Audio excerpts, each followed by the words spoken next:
over the dark night. She reached up to the sky of stars and caught the red-hot light of the North Star.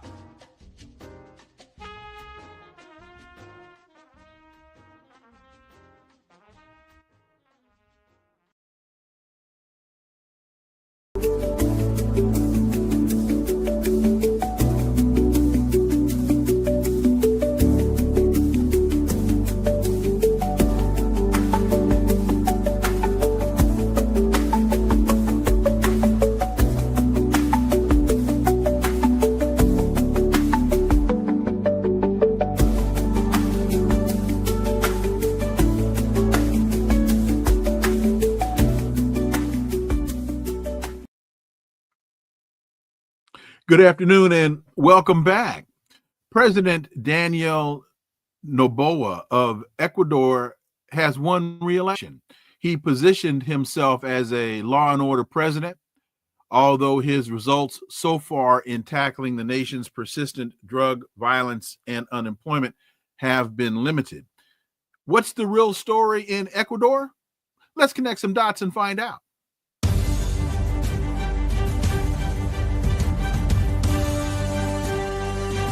Connecting the Dots with Dr. Wilmer Leon, where the analysis of politics, culture, and history converge.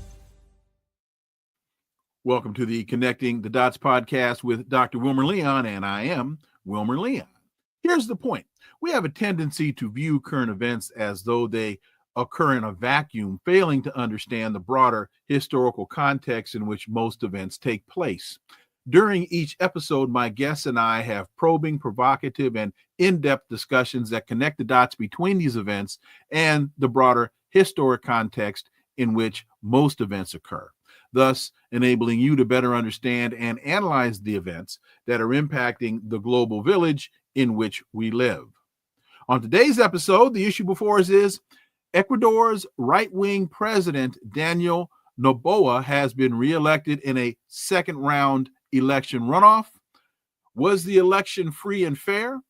Is the right on the move from the U.S. and Israel to the Americas and Africa?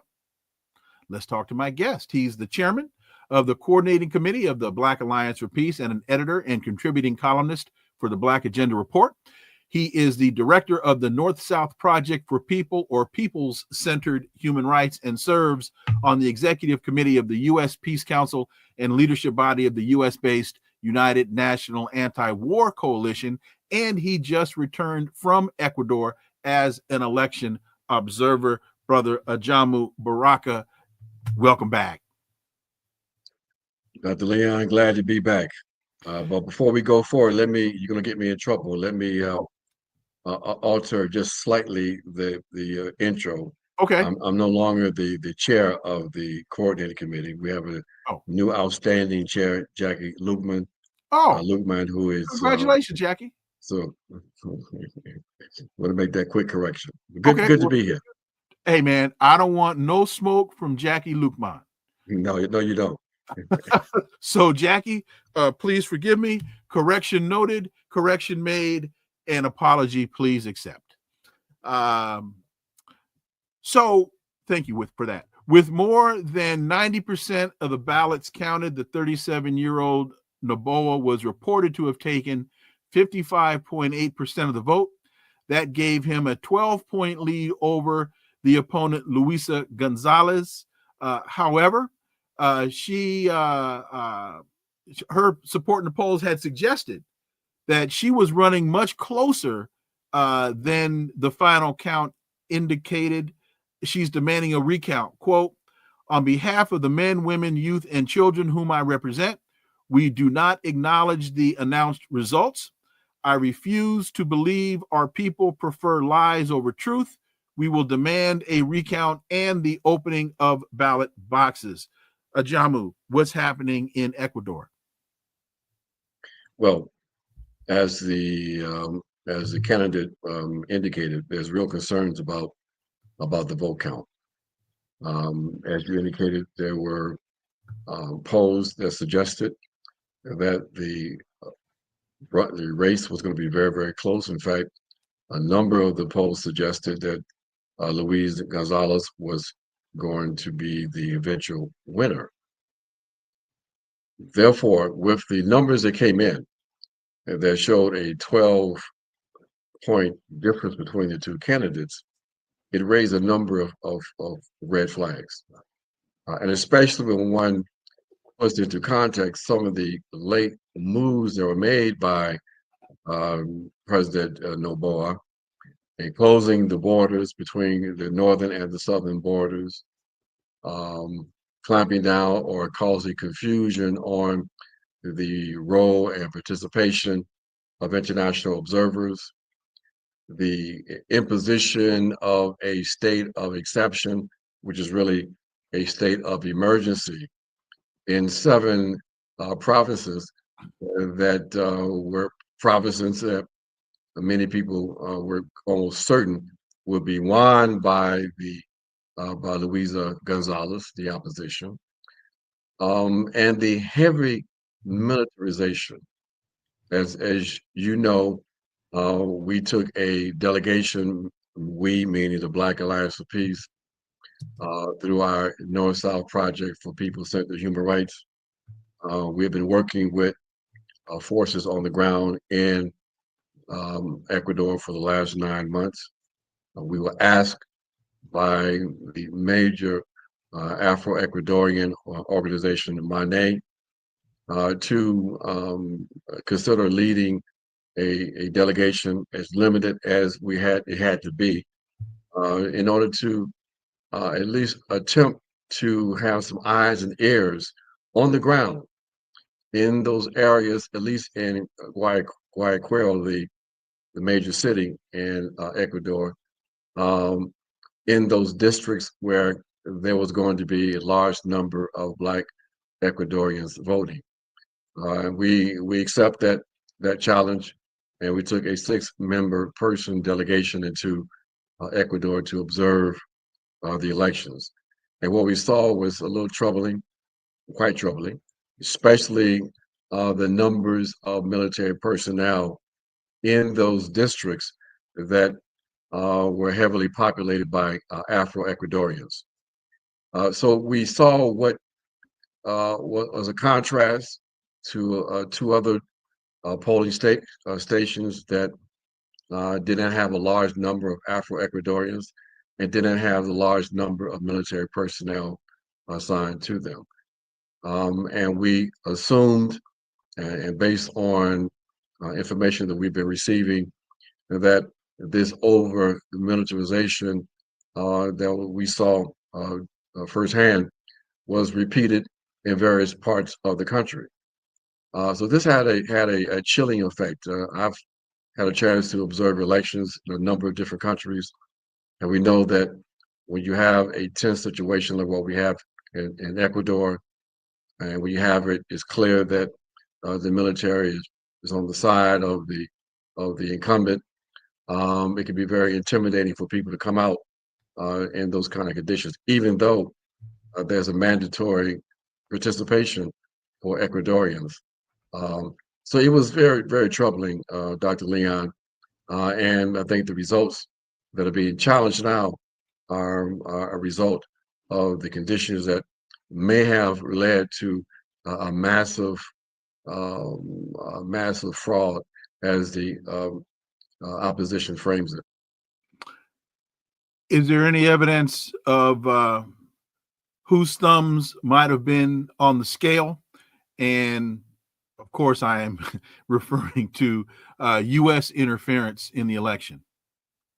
Well, it's quite clear because the U.S. basically didn't hesitate in extending their congratulations to President Noboa, as opposed to other elections here in the region, where they would not only acknowledge the winner, but will get behind a person who they will claim was the winner of an election. Mm-hmm.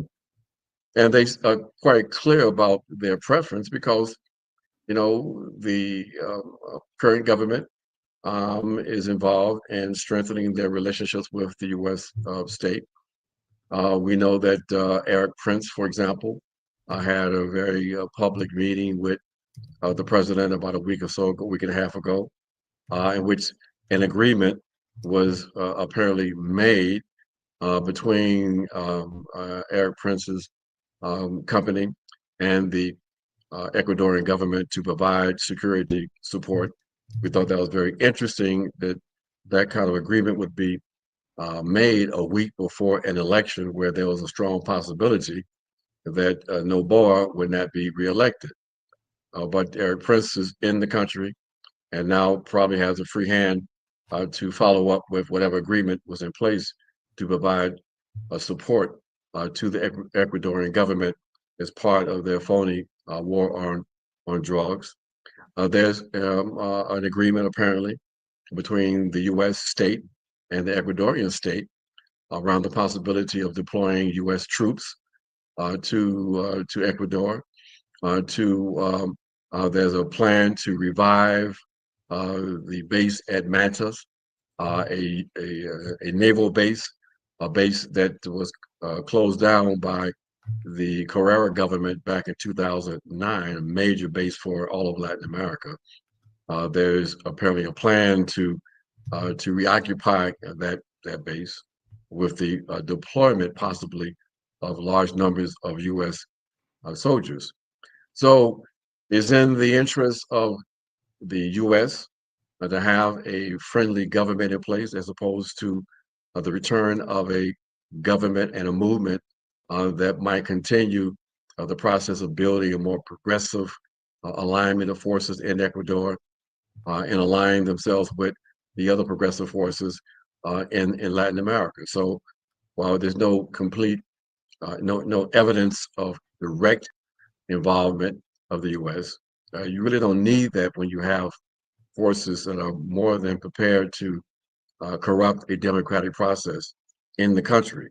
But it's clear that the U.S. is quite pleased with the outcome, at least temporary outcome. When you talk about the polling, how reliable is that polling, and were exit polls done? Well, it's always a challenge with polling, even in the global north, but particularly in the global south. So it was as reliable as one can have. Okay. There were some exit polls that also indicated that the election was very, very close. In fact, one indicated that Luis Gonzalez should have won. So it caught people by surprise, even the supporters of President Noboa, that there would be such a large gap. But Dr. Leon, that tends to happen.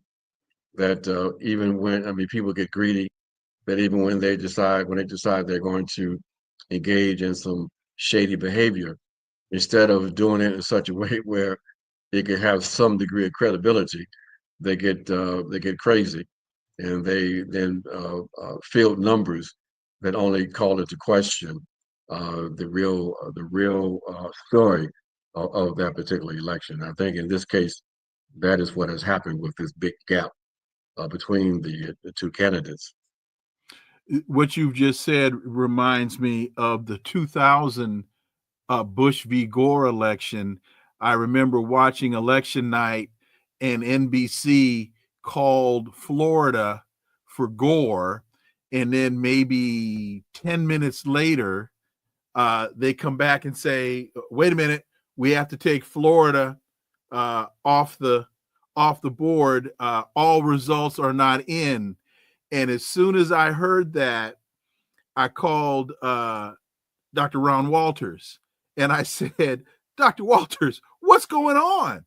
And he said, Wilmer, you're watching the theft of an election.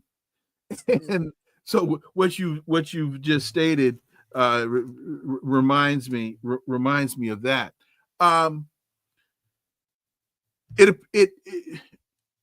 America seems to be making, when you look at the map, when you look at the map of Ecuador, it's bordered by the Pacific Ocean, it's bordered by Colombia, and then next to Colombia you have Venezuela, Brazil is there. So when we look at some of the presidents, we know what the United States tried to do with Venezuela with Juan Guaido. You've got Bukele in El Salvador, so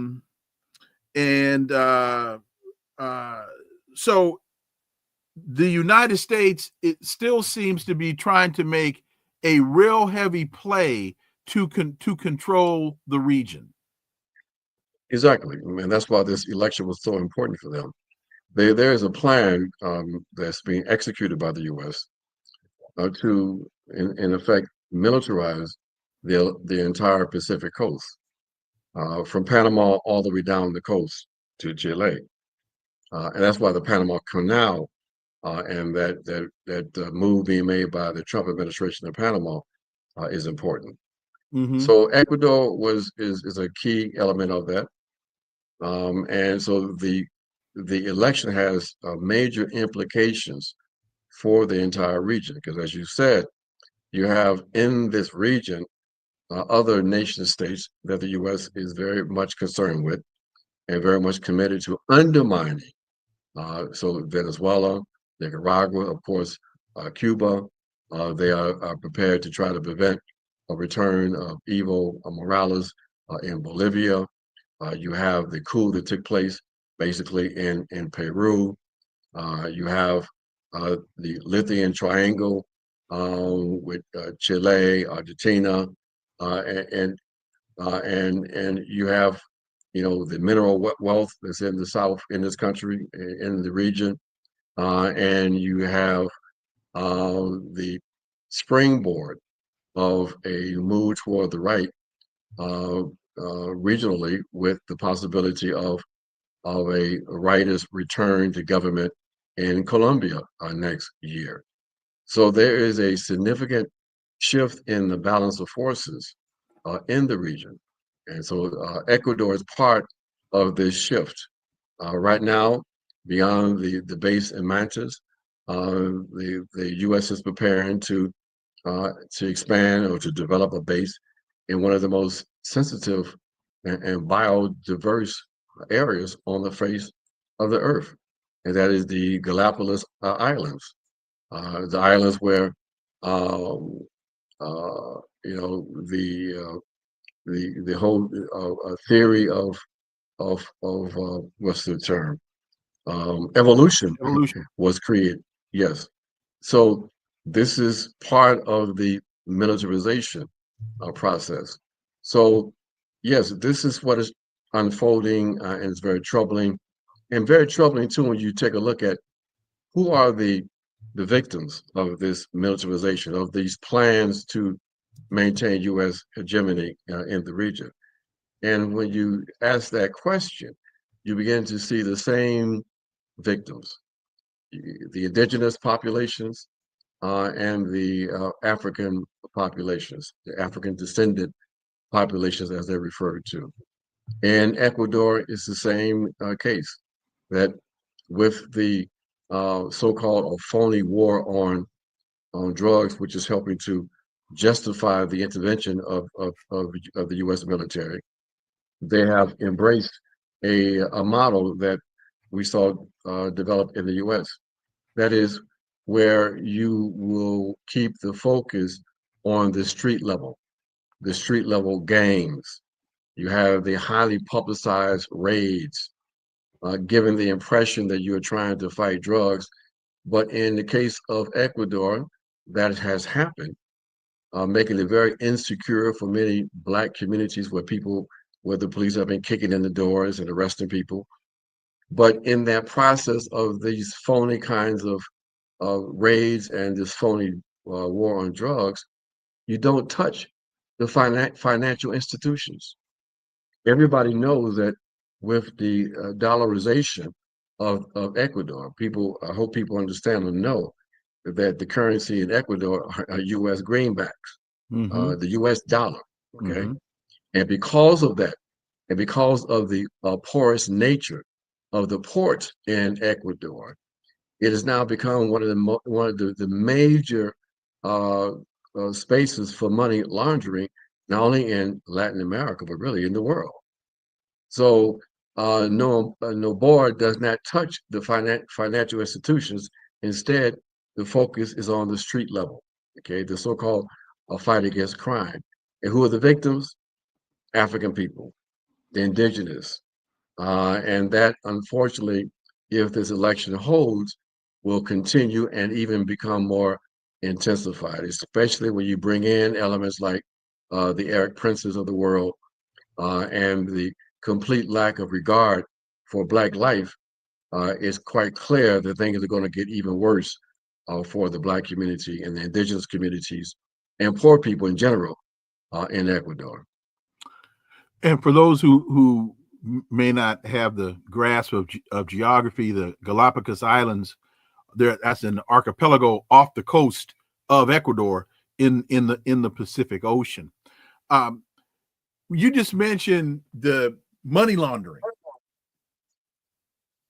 When you go to Ecuador, and see if I can ask this question succinctly and clearly, is there apparent evidence of money laundering, as in is there an inordinate amount of opulence that you would not expect to see in a country such as Ecuador, except for the fact that there are a lot of dollars flowing in through the port that are being laundered in the country? Hopefully that makes sense. Oh no, perfect sense. And you do see that disparity. There is enormous opulence in the country, of course. But keep this in mind, this money laundering is benefiting not just Ecuadorians, but a number of different elements, including the mafia elements that control the major part of the drug flow from, of all places, Albania. You got the Albania mafia that is playing a very significant role in this drug flow. They're the ones that are receiving the drugs through the ports. Many of the drugs is alleged are coming through the shipment of bananas, crates of hundreds of thousands of crates of bananas that get shipped to Europe, and they are offloaded, and the Albanian mafia is responsible for distributing cocaine throughout Europe. Okay, so this is part of the game. So yes, it's a tremendous amount of money being made. That's why it's so corrupt in terms of how there's this so-called phony war on drugs. And while you have these highly publicized raids where Black people are being murdered, we had a chance to meet with the families of the Malvinas Four, those 4 young kids that were murdered by military personnel. But we also met with another family where the local army and police forces raided a community. They set up snipers, and when they raided the communities, where some of the young kids who saw these police start trying to run back to their homes, and guess what happens? The snipers opened fire on these kids, and one was murdered. Another one was paralyzed for life. Another one was shot and still grappling with the consequences. This took place on January 30th. We met with the family of those two families. One family where one was murdered and the other son was seriously injured, and then the other family where they're dealing with the fact that their son is going to be permanently disabled for the rest of his life. But this is the kind of behavior we see from the state, and it will continue. You contrast that with the fact that everybody knows that the drugs are being transshipped through the ports of Ecuador. You would think that even a more phony show of concern might be that the unit that is responsible for the customs inspections and the intelligence gathering process in terms of drugs, that it'd be at least a show of some kind of competence or some kind of effort to stem the amount of drugs, even though we know that's not happening. But to the insult of the population, Dr. Leon, guess what the budget is for this unit responsible for drug intelligence and customs activity? None. No, well, you almost close. $5,600 per year. And we're talking about thousands of containers that leave the ports of Ecuador. So clearly, this is it's not serious. That's not even enough for a drug sniffing dog. There you go. Not the training. We put in the training. You're absolutely right. But that is what we have. So, this is a narco state that again the U.S. is aligned with, and given their political blessings too. I want to say it was October of 24. Chiquita Brands was found guilty. You're mentioning bananas made me think about this, and looking at the map and folks, again, Ecuador borders Colombia. And I think it was October of 24. Chiquita Brands was found guilty in I think Superior Court in Florida of financing death squads in Colombia. Is there any bleed over between what Chiquita Brands has been convicted of doing in Colombia with what's going on right across the border in Ecuador? All of that's connected, Dr. Leon, and not so much Chiquita Brand directly itself. Mm-hmm. When you have the Noboa family, that is the major exporters of bananas. So they are directly implicated. I would urge people to take a look at a fantastic investigative report that was just conducted by the Gray Zone that came out right before the election, where they made all of the connections between the Noboa family. And we need to make sure, maybe we didn't make this point too. The Noboa family is the richest family in Ecuador. We did not make that connection. So thank you.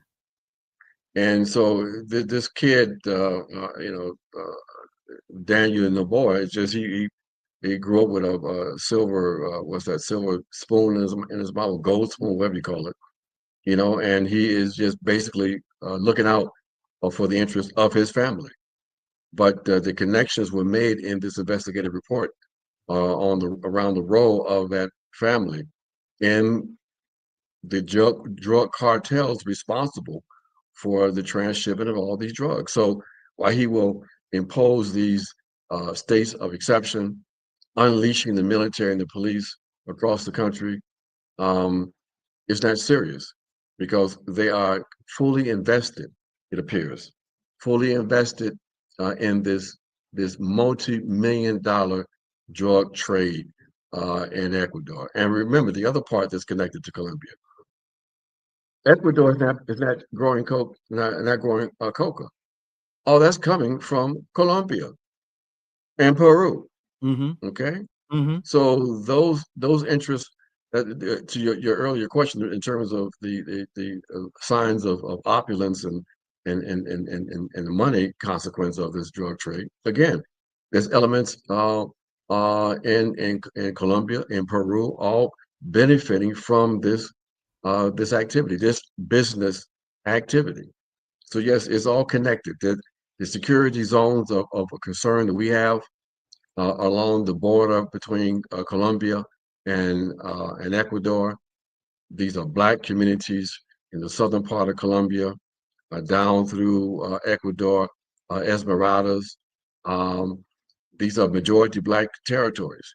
They are being ravaged by this drug trade and the heavy military presence. And it is a human rights disaster right now. And I want to point out another concern that we had in Ecuador that occurred right before the election. I just mentioned Esmeraldas, which is the territory right off the coast of the Pacific, bordering Colombia and going south. All that's black, beautiful beaches. And then you go inland a little bit, you have these river communities. And all along those rivers, like along the rivers in Colombia, you have these black communities. Well, there was a major oil spill that took place 2 weeks ago. Because they're shipping oil from the Amazon to the ports, and there was a landslide. One of the pipes were broken, and something like 26,000 gallons of oil went into, or barrels of oil went into the river and the river networks. It completely killed the rivers for a while. Mm-hmm. There was no ability to move because the rivers had turned into oil. It killed all of the fisheries. We're talking about one of the most diverse areas in the country, biodiverse areas in the country and in the world, basically. Black communities were unable, there was no water, no clean water. And the government sort of took their time in containing the oil spill and providing any kind of relief to the population there. Excuse me. Bless you. So this is another one of the concerns we had. Now, it's also interesting to note that in Esmeraldas and in some of the surrounding provinces, this is where the president declared the state of exception, where they over-militarized, where people were confused on whether or not they can move because they imposed curfews on the people. So the turnout was less than what it should have been. Okay, so these are the things happening in the country that's impacting directly the Black communities. And that connection you made between that and Colombia. O.L. Griffin, thank you. O.L. Griffin writes, June 2024, the U.S. Federal Court of South Florida found the fruit exporter Chiquita Brands guilty of providing substantial assistance to the Colombian paramilitary group Autodefensas Unidas de Colombia. And to that point, Chiquita Brands was ordered to pay, I don't remember the exact amount of money, but millions of dollars to the affected families of this group. Don't know whether in fact that money has yet been paid, but I think I said October, it may have been June. O.L. Griffin, thank you very much for that data point. Multi Tom makes 2 points. One, that Argentina is also where Nazis were sent after World War II. Okay, he's talking about Argentina as opposed to, but showing a close relationship between what's going on there. So, in terms of this part of the conversation as it relates to Ecuador, so what's the next move relative to the election? I know that a recount has been requested. What is the process going forward for this in Ecuador? Well, the opposition demanded a recount. There's some recounting taking place in certain areas, but it's not clear if this is going to be a process that will reverse what was reported, the results of the election. Why? Well, the electoral process in Ecuador was pretty crude. Unlike the process in Venezuela, where it's biometrics, where they have machines, and you have a paper trail that connects up every individual voter with a slip, so that when there's an audit, you have a process, a cleaner process of an audit. You connect up people's the machine account with the slips that may be in that precinct. This process was very crude. People came in, they had an ID, They were given, the ID was checked off.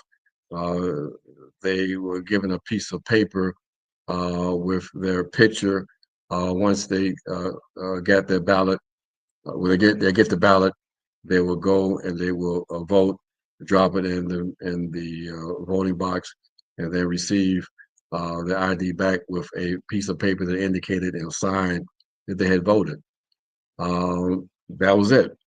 So one assumes that the integrity of those ballot boxes, once they leave the precincts, would be secured and transported in a way in which there couldn't be any funny business.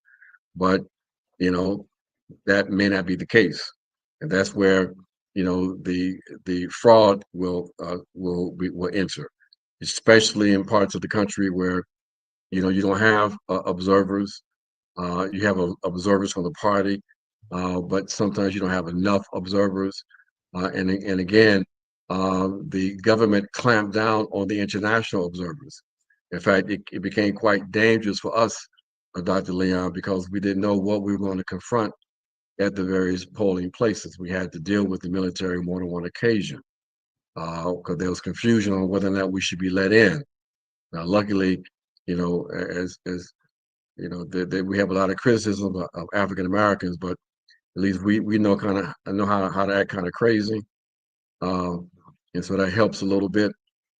We just would walk up in the place, Mhm. and that helped us a little bit. But it was a very dicey situation because we didn't know what we were going to face.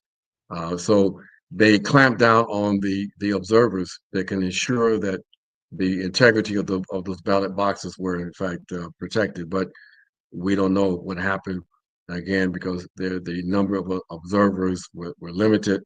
If they didn't get into the country before the day of the election, then they couldn't get in. So yeah, this is what we are facing in terms of the integrity of that election. Uh, so it's not clear yet how the election commission is going to deal with this recount. But my point is this, that because of the lack of an auditing process that can connect up votes cast in precincts with the ballots, then it's difficult to have the empirical evidence to suggest massive fraud. The numbers would then be very similar to what the numbers were that was first reported out. So that's the difficulty of a recount. We have this kind of loose process. Travis, thank you so much for that $50 super sticker. Greatly. Thank you very much for that support. And again, folks, we are here for you, but we can't do this without you. Travis, greatly appreciate that. And folks, if some of y'all could help follow the lead that Travis has set, the path that Travis has set, it would be greatly appreciated. Broadening the aperture on this a little bit. Before I go there, I'm not sure if this is still the case. I think this was the case yesterday. Mexican President Claudia Sheinbaum has opted not to declare a position on the presidential elections in Ecuador. Is she still holding that position of not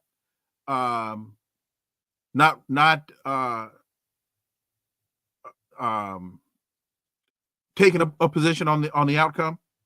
As far as we know, and very similar to also Petro in Colombia.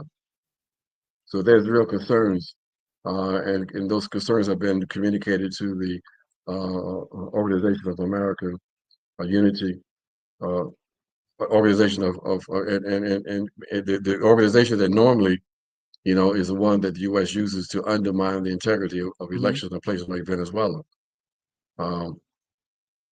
The Organization of American States. So yes, this is a real concern, and I suspect that the acknowledgement of the election will be delayed until there's a resolution of the questions and to the satisfaction of various presidents on the continent of the Americas. Now, broadening the aperture a bit, the foreign minister of the People's Republic of China has said that Latin Americans seek independence and do not want doctrines of domination imposed by the U.S. This is an article in Orinoco Tribune. Wang Yi has asserted that Latin America is not anyone's backyard, alluding to statements made by the head in the Pentagon, Pete Hegseth, who during his visit to Panama accused China of influencing the Panama Canal. Hegseth, I'm trying to find his quote here, said that he was talking about Panama being that the United States needs to control its backyards. Jamu. So China obviously in on what's happening on the continent. So broadening that aperture a bit, your thoughts there? Well, they are very much concerned, because what people need to understand is that China now represents the major trading partner in the continent. We say the continent meaning the Americas, but primarily we're talking about, in this case, Latin America or South America, if you will. And so they're very much concerned about what is happening, and very much concerned about the heavy-handed presence and the intervention by the U.S. into the electoral processes in South America. And they're concerned about that heavy-handedness being translated into more military confrontations in support of the local vassal governments in the region by deploying U.S. military forces in the region. So there's a real concern. This is all part of the geopolitical struggles taking place between the U.S. And China. And the Chinese are making the point that the territorial integrity and sovereignty of these nations should be respected, that there should not be intervention into the electoral processes, that there should be elections that should be respected and acknowledged by governments, and that when there are cases like this, where there's serious allegations of fraud, then there should be independent investigations, and those questions should be addressed. So these are some of the terms of struggle that are now emerging as a consequence of this controversy in Ecuador. O.L. Griffin, my fact checker du jour, President Claudia Sheinbaum said today Mexico will not renew relations with Ecuador following election Sunday in that country, which saw Noboa reelected for a second term. Thank you, O.L. Griffin, for the fact check. Greatly appreciate that. I was saying to some of my students today, talking about China and diplomacy, and that it's very important to listen, that when you listen to the Chinese, as well as when you listen to the Russians, as well as the Iranians, that because these individuals, their foreign ministers, are trained diplomats, they're not people selected like Marco Rubio, who really knows nothing about diplomacy. He knows a hell of a lot about hegemony, but very little about diplomacy. So when you have to pay very close attention to the language that is used. And I've noticed over the last 4 years or so that China, in many instances, is using much clearer, stronger language than they use traditionally. I think President Xi was in Vietnam over the last couple of days and talked about I think he was in Cambodia, and he said we must all unite against international bullying. That's, to me, stronger language than you'd normally hear from President Xi. what you hear coming from Wang Yi as it relates to Panama, are you getting the same sense that these foreign ministers, Lavrov and Xi, and for example, they're using stronger language than we're used to hearing from them? You're absolutely right. When I was in China about a year ago, we had these conversations with with Chinese authorities, because some of us believe that it was in the Chinese best interest to be a little bit more clear in terms of where it would stand vis-a-vis some of these aggressive moves that were being made by U.S. authorities. And we have seen, and I think it's not a consequence of our discussions, but I think as a consequence of the policies pursued by the Biden administration and now the Trump administration, that the Chinese have to be a little bit more explicit in terms of their stance on these kinds of policies.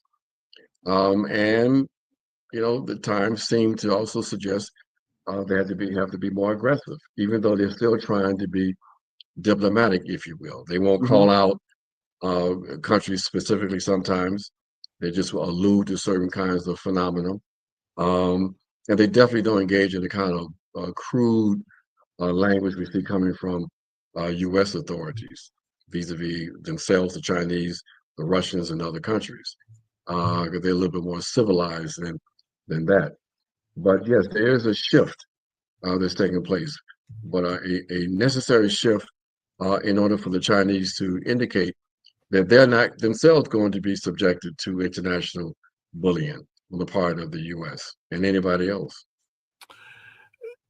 We have this gentleman from Maryland, Abrego Garcia, who was mistakenly sent to a prison in El Salvador. And now both Trump and President Bukele in El Salvador are saying, no, we're not sending the guy back. The courts are slowly but seemingly surely taking a stronger stance for his return. There are a number of constitutional issues. You got Marco Rubio saying, for example, this is a matter of foreign policy, and the courts have absolutely no place in American foreign policy.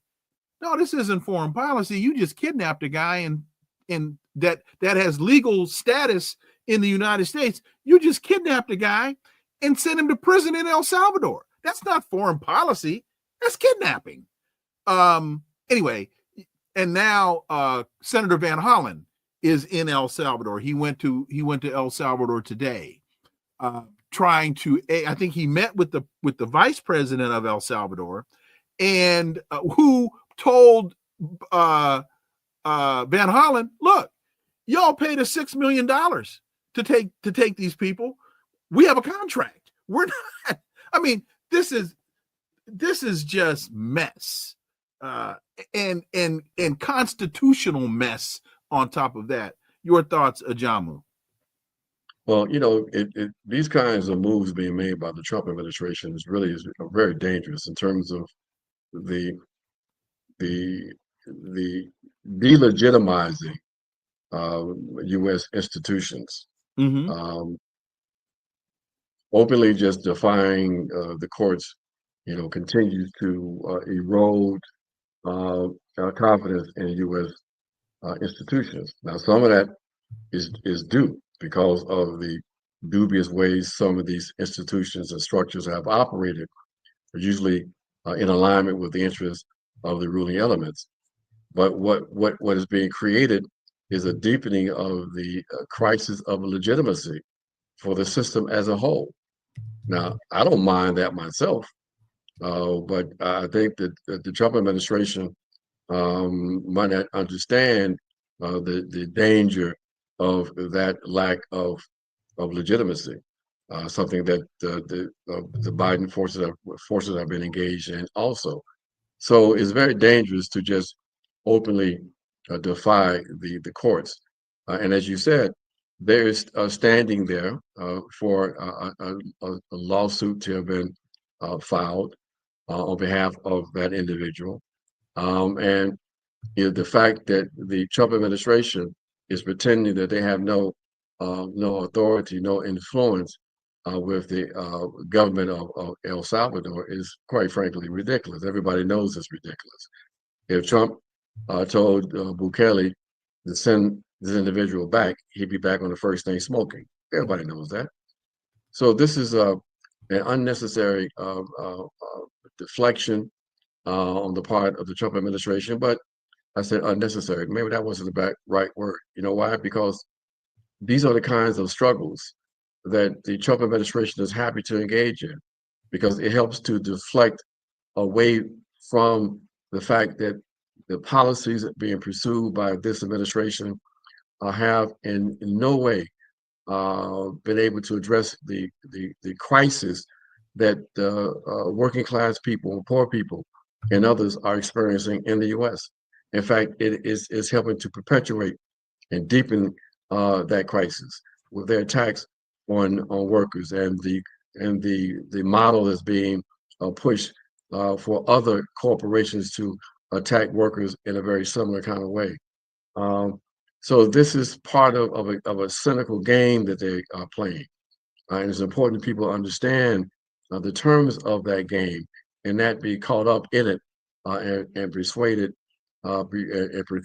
to participate in this game on one side or the other of the oligarchy. I'm not sure if I said this to you the last time I had you on, but I've been saying very clearly since this whole fiasco first started that it has not as much to do with deporting immigrants as it has to do with testing the limits of due process. That what Trump really wants to do is see how far he can push the court, because if he's able to minimize the impact of due process, the focus isn't immigrants, the focus is us. And we've now heard him say very clearly, oh, I'm interested in looking into sending our prisoners to El Salvador. I'm really interested in that. I called that one as soon as this thing happened. I said, this ain't really have a whole lot to do with immigrants. They're trying to send us out of here. They are prepared, and they are waging war against us and prepared to intensify that war. And people need to understand that. So yes, they are going to push it to the point where they may even attempt to relocate U.S. prisoners from the U.S. territory to this private facility, this government facility and private facilities being built in El Salvador. Mm-hmm. If you're sending troops, if you're sending prisoners, for example, to a private institution in the U.S., then what's going to be the argument to send them offshore to El Salvador or someplace else? If you avoid the problematic of suggesting that that the ultimate responsibility is also being transferred to this foreign nation, you could say that they're still under U.S. control, but yet on a distant shore, like in many ways like Guantanamo. I mean, even though they tried to make that disconnection, it was still stark that the control was still under the U.S. government. So no, this is the beginning of a dangerous process that will have a direct impact on us. So when people talk about, Black folks talk about, what do these issues have to do with us? Why do y'all spend an hour talking about Ecuador and all of this? You all better start connecting the dots. That's why you need to watch this show. And let me throw one more data point at that.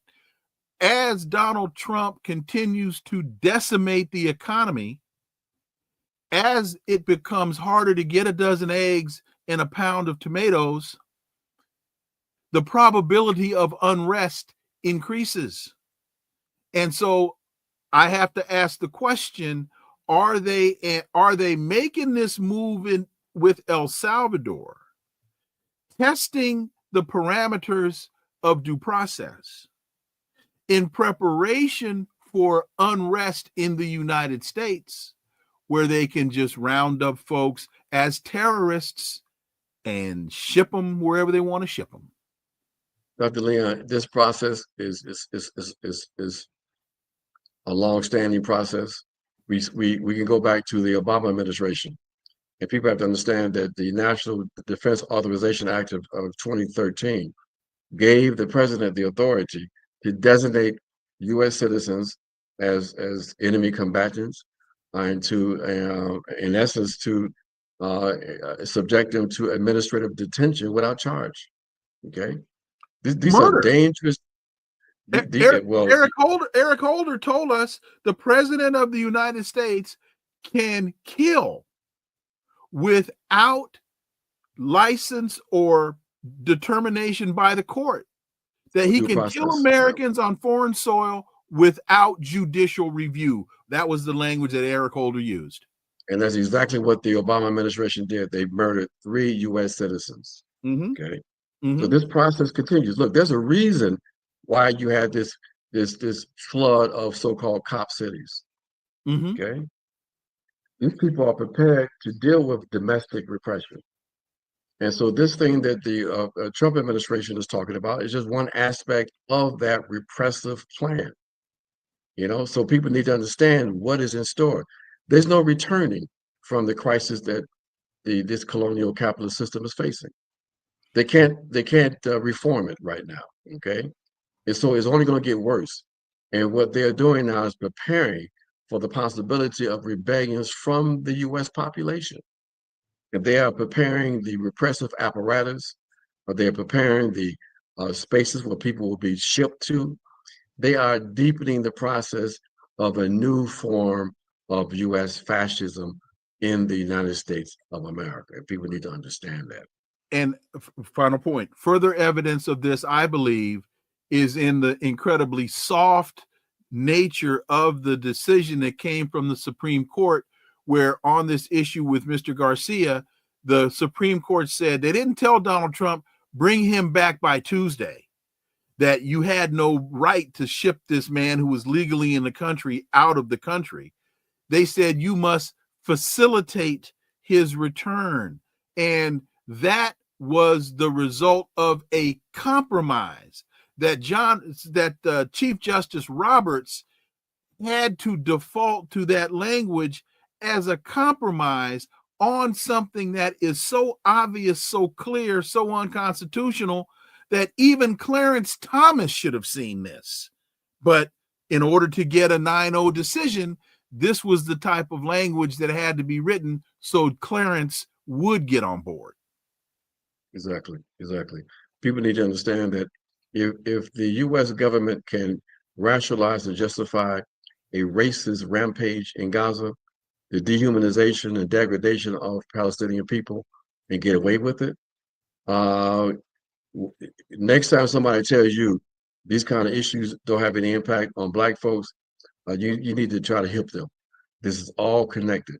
If they could do that to them, they would definitely do it to us. That's why I call it a trial balloon, not a Chinese weather balloon, not a Chinese spy balloon, but a trial balloon. Brother Ajamu Baraka, man, thank you so much. I know you're getting back from El Salvador, and you've given us some incredibly important resting time. So Ecuador. I know some people want to send me to El Salvador, but no, Ecuador. Ecuador. I'm sorry. We just finished talking about El Salvador. Ecuador. Thank you very much. Greatly appreciate it. Look forward to having you back. Thank you, my brother. Appreciate it. Thank you all so much for listening to the Connecting the Dots podcast with me, Dr. Wilmer Leon. Stay tuned. New episode tomorrow. Jon Jeter will join us tomorrow. And please, again, follow, subscribe, leave a review, share the show. Those of you that are watching on other platforms, please go to YouTube and sign up. Greatly appreciate you all. So subscribe. So if those of you watching on other platforms, please go to YouTube and subscribe. Also, you can go to YouTube now and you can look at past shows. You can see a number of conversations that we've had with Brother Ajamu Baraka, all of which are just phenomenal analysis. All the links below. in the show description. Remember, this is where the analysis of politics, culture, and history converge. Talk without analysis is just chatter, and we don't chatter here on Connecting the Dots. See y'all tomorrow. Jon Jeter will be there. Until then, I am Dr. Wilmer Leon. Have a wonderful remainder of your day. Peace. I'm out.